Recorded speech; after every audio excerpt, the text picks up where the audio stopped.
حضرت عمر ابن عاص رضی اللہ تعالیٰ عنہ، یہ عربی میں جب عمر لفظ لکھا جاتا ہے نا تو یہ واو کے ساتھ لکھا جاتا ہے۔ عمر جس طرح لکھا جاتا ہے اسی طرح عمر بھی لکھا جاتا ہے، لیکن عربی اس میں فرق کرتے ہیں، اس کو لکھتے ہیں عمرو۔ وہ اردو میں لوگ پڑھ رہے ہوتے ہیں نا عمرو، یہ عمرو عیار کی کہانیاں، وہ لفظ بھی ڈیوائس بیسیکلی حضرت عمر بن عاص سے ہوا ہے، کیونکہ برین ان کا بہت تھا۔ اچھا، لیکن وہ لفظ ہی غلط ہے، لفظ عمرو تو کوئی لفظ ہی نہیں ہے، لفظ ہے امر۔ لکھا ہوتا ہے عمرو، لیکن اس کا مطلب واو جو ہے وہ سائلنٹ ہوتا ہے، اور واو کا مطلب یہ ہے کہ آپ نے اسے پیش کی بجائے زبر سے پڑھنا ہے، عمر کی بجائے پڑھنا ہے امر۔ تو حضرت عمر بن عاص رضی اللہ تعالیٰ عنہ، یہ آپ سمجھ لیں کہ قریش مکہ، مشرکین عرب کے تھنک ٹینکس میں سے تھے۔ گفتگو کرنے کا بھی ان کو فن آتا تھا، اور معاملہ فہمی اور چیزوں کو ہینڈل کرنا یہ ان پہ ختم تھا، اور ینگ ایج کے اندر۔ اس کا اندازہ آپ اس بات سے لگائیں کہ جب مسلمان ہجرت کر کے نجاشی کے پاس چلے گئے تو مشرکین عرب نے اپنا سفیر بنا کر جس شخص کو بھیجا کہ وہاں پہ جا کے ایک عیسائی بادشاہ سے مقدمہ لڑ سکے اور نعوذ باللہ مسلمانوں کو وہاں سے دوبارہ ملک بدر کروایا جائے، تو جس شخصیت کا انتخاب کیا وہ عمر بن عاص تھے۔ اس وقت ظاہر ہے وہ مسلمان نہیں ہوتے۔ بہرحال وہاں پہ پھر قرآن کی طاقت کام آئی۔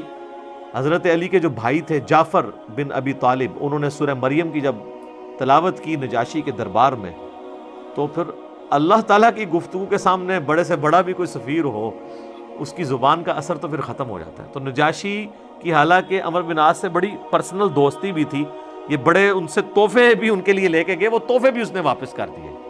اس نے کہا بھائی لے جاؤ، تم سونے کے اگینسٹ بھی ان کو تولو نا تو میں تب بھی تمہیں یہ واپس نہیں کروں گا، ٹھیک ہے۔ پھر زمین سے اس نے تنکا اٹھا کے کہا کہ یہ جو سورہ مریم میں حضرت عیسیٰ کا سٹیٹس آیا نا کہ وہ اللہ کے بندے تھے، اللہ کی قسم عیسیٰ ابن مریم ایک تنکے کے برابر بھی اس سے زیادہ ان کا مرتبہ نہیں تھا جتنا تم نے بیان کیا ہے، یعنی اس میں ہم غلو نہیں کر سکتے کہ انہیں ڈیوینٹی میں کلیم کر دیں۔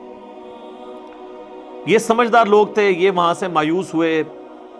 اسی دوران صلح حدیبیہ بھی ہو چکی تھی، مسلمانوں کی پاور تسلیم ہو چکی تھی۔ تو حضرت خالد بن ولید اور عمر بن عاص یہ دونوں بڑے جگری یار تھے۔ ایک بڑا بہترین پلانر تھا اور دوسرا بہت بڑا جنگجو تھا۔ تو صلح حدیبیہ کے بعد نا ان لوگوں کو اندازہ ہو گیا کہ اب اسلام کا گراف اوپر ہی جا رہا ہے، شرح صدر بھی ہو گیا۔ خالد بن ولید کا ایک بھائی تھا ولید ابن ولید، وہ مسلمان پہلے ہی ہو چکا ہوا تھا۔ تو وہ بھی کچھ اثر تھا خالد بن ولید کے اوپر کہ وہ اتنا بزدل تھا، اور مسلمان ہونے کے بعد اتنا وہ طاقتور ہو گیا کہ اس نے مشرکین عرب کے قافلے لوٹنا شروع کر دیے۔ تو وہ اپنے دوستوں میں فخر کرتے تھے، حالانکہ ہے دشمن تھے، لیکن کہتے تھے یار بہادر تھے پھر نکلے ہے نا میرا فرا۔ یہ سارا کچھ نا عمر سیریز کے اندر انہوں نے فلمایا ہوا ہے۔ تو حضرت عمر بن عاص جو ہیں وہ سمجھدار آدمی تھے، انہوں نے سمجھ لیا، خالد بن ولید سے ملاقات ہوئی، اور بائی چانس وہ حبشہ سے آ کے مدینہ شریف جا رہے تھے اسلام قبول کرنے، اور یہ مکے سے مدینہ جا رہے تھے۔ راستے میں ملاقات ہو رہی اور دونوں ایک دوسرے کو بتانے کے لیے تیار نہیں ہو رہے کس لیے جا رہے ہیں، لیکن پھر جب گپ شپ ہوئی تو اندازہ ہوا، تو حضرت خالد نے کہا کہ بھائی مجھے لگتا ہے کہ یہ اللہ کے پیغمبر ہیں، اللہ کی غیبی تائید ہے ان کے ساتھ۔ تو عمر بن عاص کہتے ہیں کہ مجھے بھی لگتا ہے ایسا۔ تو پھر کیا ارادہ ہے؟ تو کہتے ہیں ہم ان کی بیعت کر لیتے ہیں، اسلام قبول کر لیں۔ تو پھر انہوں نے اسلام قبول کیا۔ پھر نبی علیہ السلام نے ان کے ساتھ بڑی شفقت بھی فرمائی۔ کئی ایک چھوٹی مہمات کے اوپر بخاری مسلم میں آتا ہے کہ عمر بن عاص کو آپ نے کسی ایک خاص لشکر کا امیر بھی بنا کے بھیجا۔ اور پھر سیدنا عمر کے دور میں جنگ یرموک کے اندر بھی یہ جو بڑے بڑے چند کمانڈر جو تھے حضرت ابو عبیدہ ابن جرح کے ساتھ، ان میں عمر بن عاص بھی شامل تھے۔ جنگ یرموک انہوں نے لڑی ہوئی ہے، رومن امپائر کے خلاف جو فیصلہ کن جنگ تھی۔ اس کے بعد پھر جب مصر کے فتح کرنے کی باری آئی تو مصر کے اوپر تو حضرت عمر بن عاص کو ہی بھیجا تھا حضرت عمر نے، تو یہ فاتح مصر بھی ہیں۔ سعد ابن ابی وقاص فاتح ایران ہیں، اور یہ ہے فاتح مصر۔ اور جنگ یرموک میں بھی ابو عبیدہ ابن جرح کے ساتھ یہ رہے ہیں رضی اللہ عنہم اجمعین وعلیہم السلام اجمعین۔ تو یہ ان کی زندگی کے اندر یہ اتار چڑھاؤ والا معاملہ رہا، لیکن پھر وقت گزرنے کے ساتھ پھر بعض اوقات انسان کے اوپر ایسے معاملات زندگی میں آ جاتے ہیں، ہم کیوں بار بار بات کرتے ہیں کہ ربنا لا تزغ قلوبنا بعد اذ ہدیتنا وہب لنا من لدنک رحمہ انک انت الوہاب۔ آمین۔ ڈر تو لگا رہنا چاہیے ہر وقت۔ وہ مشہور حدیث جو بخاری اور مسلم دونوں میں ہے، میں یقین کریں جب بھی وہ حدیث پڑھتا ہوں نہ کانپ اٹھتا ہوں۔ عقبہ بن عامر کہتے ہیں کہ نبی علیہ السلام نے اپنی وفات سے 1 مہینہ پہلے غزوہ احد کے شہداء کے قبرستان میں جا کے نماز جنازہ پڑھی اور وہیں پر ہمیں خطبہ دیا۔ اچھا، اس حدیث کے اینڈ پہ بڑے دردناک الفاظ ہیں۔ عقبہ بن عامر کہتے ہیں یہ آخری دفعہ میں نے نبی علیہ السلام کا دیدار کیا تھا، اس کے بعد میں نے حضور کو کبھی نہیں دیکھا۔ عقبہ بن عامر کہتے ہیں یہ والا جو خطاب ہوا تھا غزوہ احد کے شہداء کے اوپر، اس میں آپ علیہ السلام نے فرمایا کہ دیکھو مجھے اپنے بعد تم سے یہ خطرہ نہیں ہے کہ تم شرک میں مبتلا ہو جاؤ، مگر مجھے ڈر ہے کہ تم دنیا کے مال میں پھنس جاؤ گے، پھر ایک دوسرے کو قتل کرو گے جس طرح اگلی قوموں نے کیا، اور تم بھی تباہ و برباد ہو جاؤ گے جس طرح اگلے۔ یہ پچھلے دنوں میری ایک ویڈیو بھی ریکارڈ ہوئی ہے، مجھے تم سے شرک کا خدشہ نہیں، یہ حصہ نکالا ہوا ہے اس میں سے۔ سر اس حدیث میں جو سوز و گداز تھا وہ آپ کو سمجھ ہی نہیں آیا وہ کیا تھا۔ بخاری مسلم کے الفاظ ہیں، عقبہ بن عامر کہتے ہیں رسول اللہ ہم سے یوں گفتگو کر رہے تھے جس طرح آپ مردوں اور زندوں دونوں کو الوداع کہہ رہے ہیں، اور آپ فرمایا کہ میں اس وقت بھی اپنا حوض کوثر سامنے دیکھ رہا ہوں، یعنی اللہ تعالیٰ نے آپ کو وہ سب کچھ سامنے دکھا دیا، اور میں تمہارا پیش رو ہوں، میں آگے جا رہا ہوں، تم نے میرے پیچھے آنا ہے۔ آپ ڈرا رہے تھے تو، اور وہی ہوا کہ نبی علیہ السلام کی وفات کے بعد پھر دنیا کی محبت کے غلبے کی وجہ سے بنو امیہ نے جو کام کیے، اور پھر جنگ جمل صفین اور نہروان، یہ ایک دردناک چیز ہے۔ یوٹیوب پہ میری کئی ایک ویڈیوز اس کے اوپر ریکارڈنگ ہے۔ اس حدیث میں بہرحال یہ آپ چیز نوٹ کریں کہ نبی علیہ السلام نے یہ خطبہ مسجد نبوی میں دینے کی بجائے قبرستان میں کیوں دیا ہے؟ اس کی 2 ریزنز تھی۔ اس لیے کہ وہ قبرستان تھا غزوہ احد کے میدان میں، جہاں پر ایک واضح فتح مال غنیمت سمیٹنے کی وجہ سے شکست میں بدل گئی تھی، حالانکہ رسول اللہ موجود تھے، لیکن دنیا کی محبت کا تھوڑے سے غلبے نے رسول اللہ کی موجودگی کی بھی پرواہ نہیں کی اللہ نے، اور فتح کو شکست میں بدل دیا۔ تو آج تو رسول اللہ موجود بھی نہیں ہے، ہمیں آپ کی دعاؤں کا بھی وہ حصہ نہیں ہے جو صحابہ کو نصیب تھا صلی اللہ علیہ وآلہ وسلم رضی اللہ عنہم اجمعین۔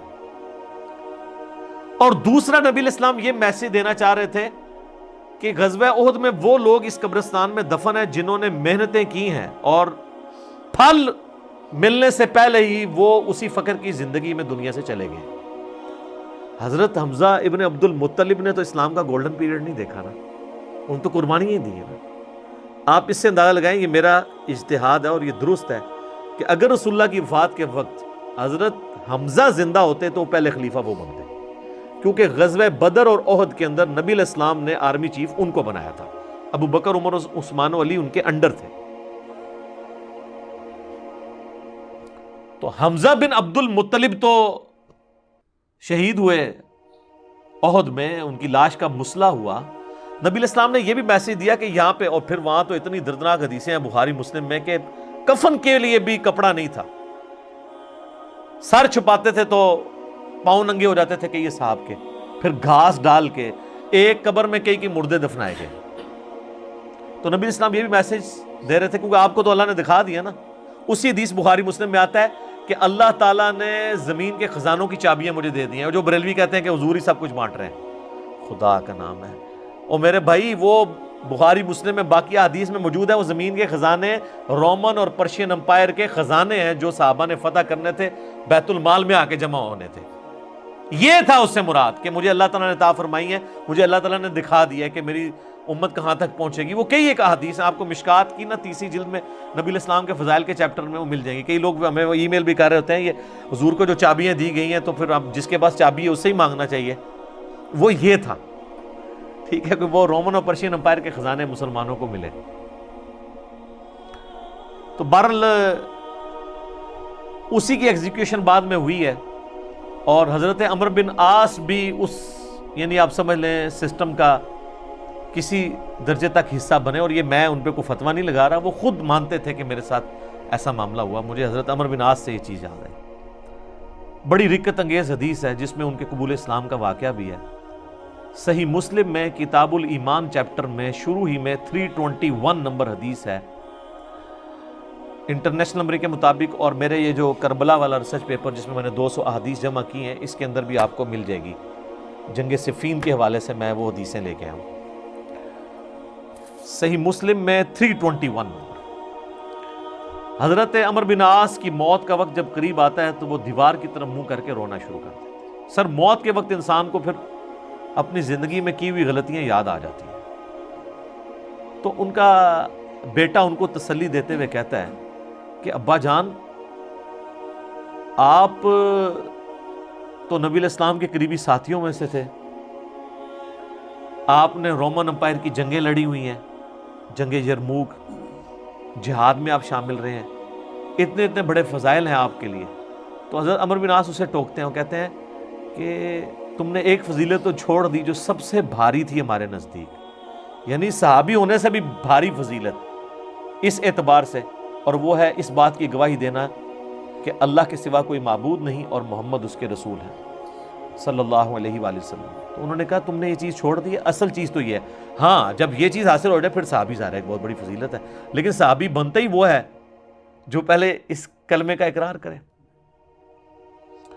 تو کہتے ہیں کہ اب وہ بیٹے کو وجہ بتاتے ہیں اپنے رونے کی، کہتے ہیں کہ بیٹا ایک وہ وقت تھا کہ مجھے رسول اللہ سے بڑی دشمنی تھی، نعوذ باللہ، اور میری زندگی کی سب سے بڑی خواہش تھی کہ اگر رسول اللہ صلی اللہ علیہ وآلہ وسلم کے بارے میں مجھے کوئی موقع ملے تو میں انہیں قتل کر دوں، نعوذ باللہ، میرا دل ان کے بغض سے بھرا ہوا تھا۔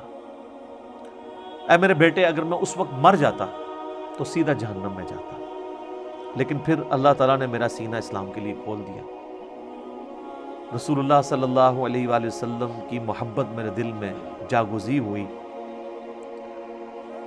اور وہ کہتے ہیں پھر مجھے اس دنیا میں رسول اللہ سے بڑھ کر کوئی محبوب نہیں تھا صلی اللہ علیہ وسلم۔ اور کہتے ہیں میرے بیٹے، پوری زندگی نبی علیہ السلام سے مجھے محبت اور عقیدت کا وہ لیول تھا کہ میں نے کبھی بھی آنکھ بھر کے حضور کے چہرے کی طرف نہیں دیکھا، اور اگر تم مجھ سے پوچھو نا کہ میں حضور کے چہرے کے خد و خال بیان کروں تو نہیں کر سکتا۔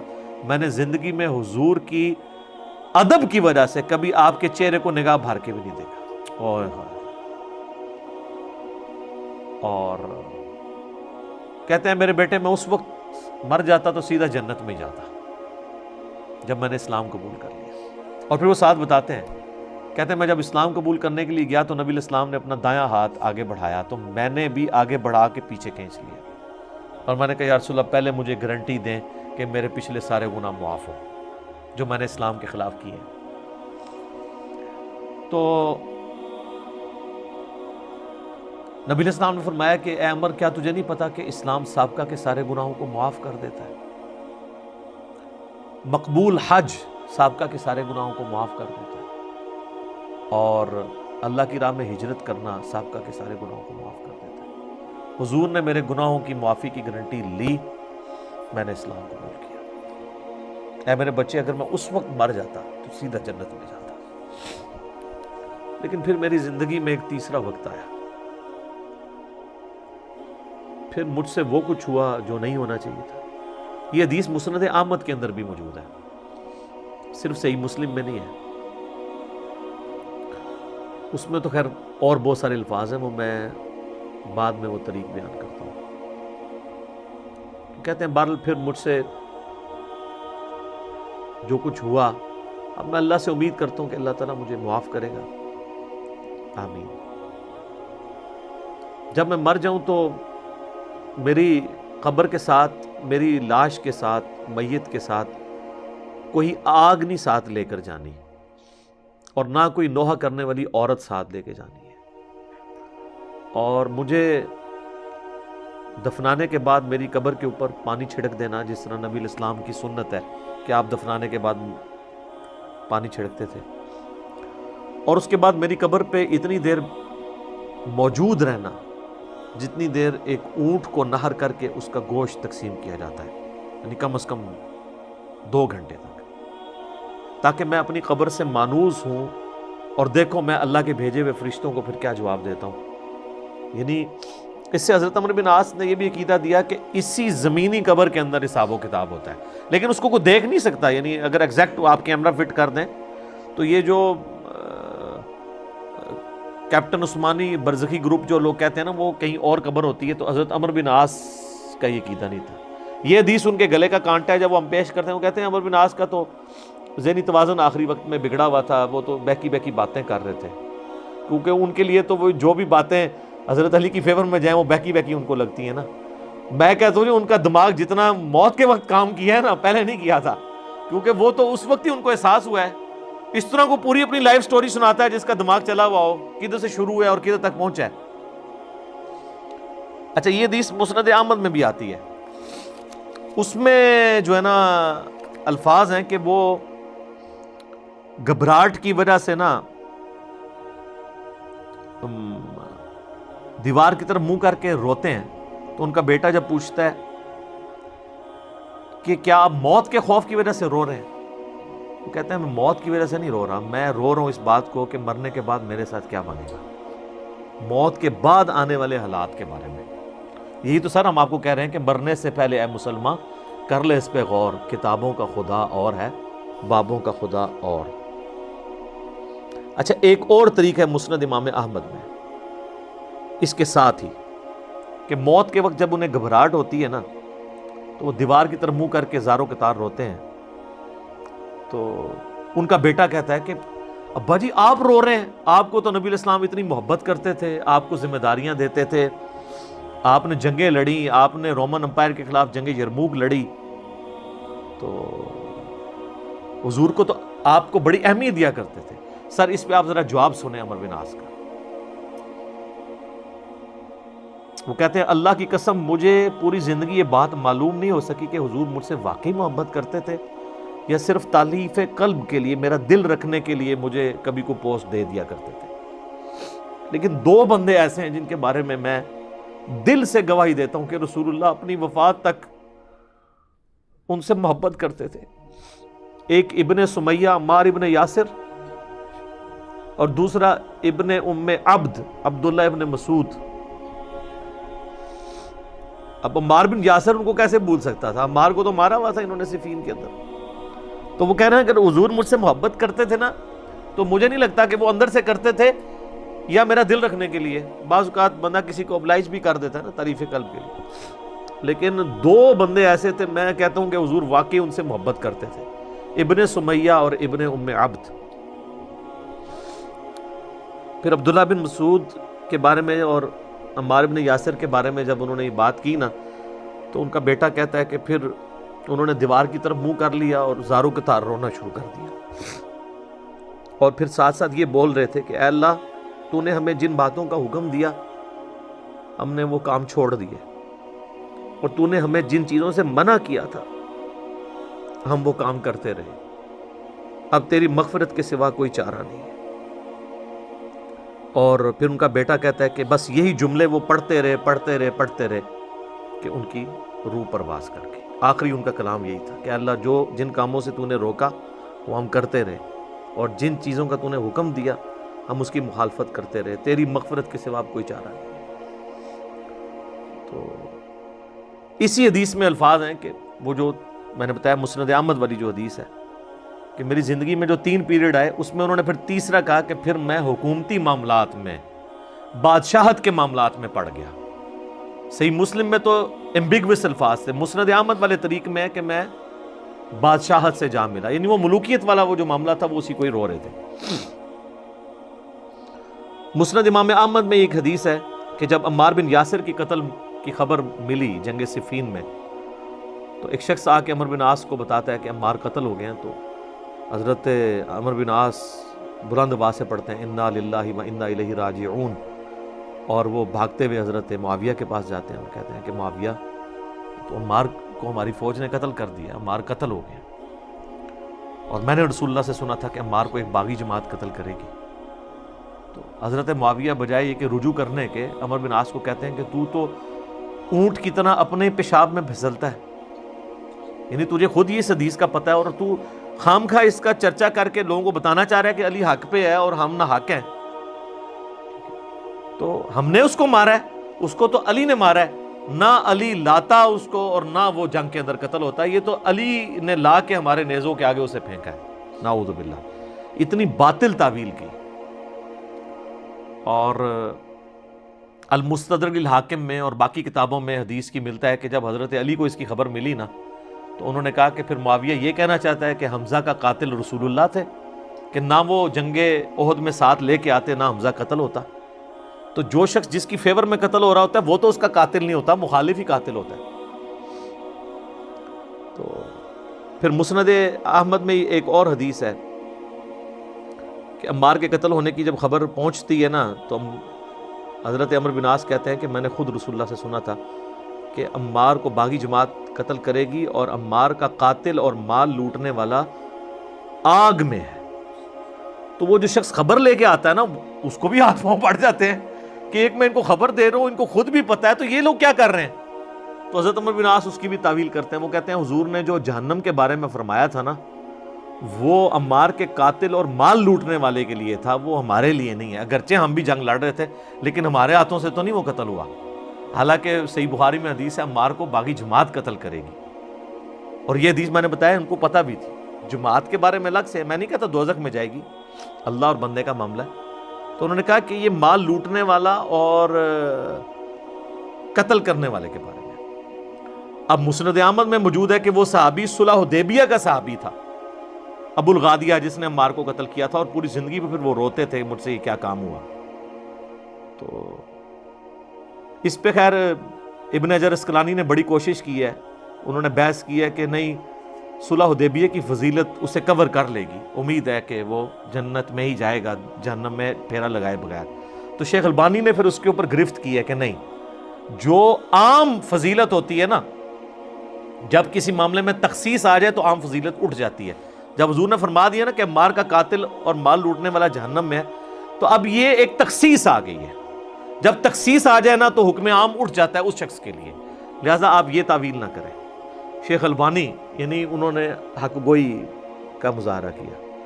بہرحال یہ اللہ اور بندے کا معاملہ ہے، ہم کوئی کسی کی آخرت کا فیصلہ نہیں کرتے. بہرحال یہ حقیقت ہے کہ حضرت علی اپنی وفات تک ان لوگوں سے ناراض رہے ہیں. المصنف ابن ابی شیبہ میں موجود ہے، تابعی کہتے ہیں ہم نے حضرت علی کے پیچھے نماز میں قنوت نازلہ پڑھی ہے. حضرت علی قنوت نازلہ میں پڑھتے تھے اللہم علیک بمعاویہ و اشیائہ و عمر ابن عاص و اشیائہ و ابا سلمی و اشیائہ. اس میں عمر بن عاص کا بھی نام ہے. اے اللہ معاویہ کے شیعہ اور معاویہ اور اس کے شیعہ کو برباد کر، عمر بن عاص اور ان کے شیعہ کو برباد کر. یہ حضرت علی قنوت نازلہ پڑھا کرتے تھے. اچھا انہوں نے اردو میں ترجمہ کیا ہے اے اللہ معاویہ اور اس کے شیعہ کو سنبھال لے. اب کیسا لفظ استعمال، لفظ آتا ہے نبٹ لے. وہ اب وہ کہیں گے سنبھال مطلب ہے کہ انہوں نے سام، تو وہ تعویل کریں گے. تو میں نے اس لیے ترجمہ کیا تباہ و برباد کر، کیونکہ یہ علیکہ کے ساتھ جب بات کی جاتی ہے نا تو یہ آپ قنوت نازلہ پڑھ رہے ہوتے ہیں نا یہود و نصارہ کے اوپر بھی، تو اس میں بھی اللہم علیکہ یہ تو نہیں تھا ان کو سنبھال لے، سنبھال لیتے سانو ہی اللہ سانو سنبھال رہا تھا یار. تو وہ ترجمہ ایسا کرتے ہیں کہ وہ اس کو نا بدل دیتے ہیں. بہرحال آج کی ڈیٹ میں ہم تو یہی کہیں گے کہ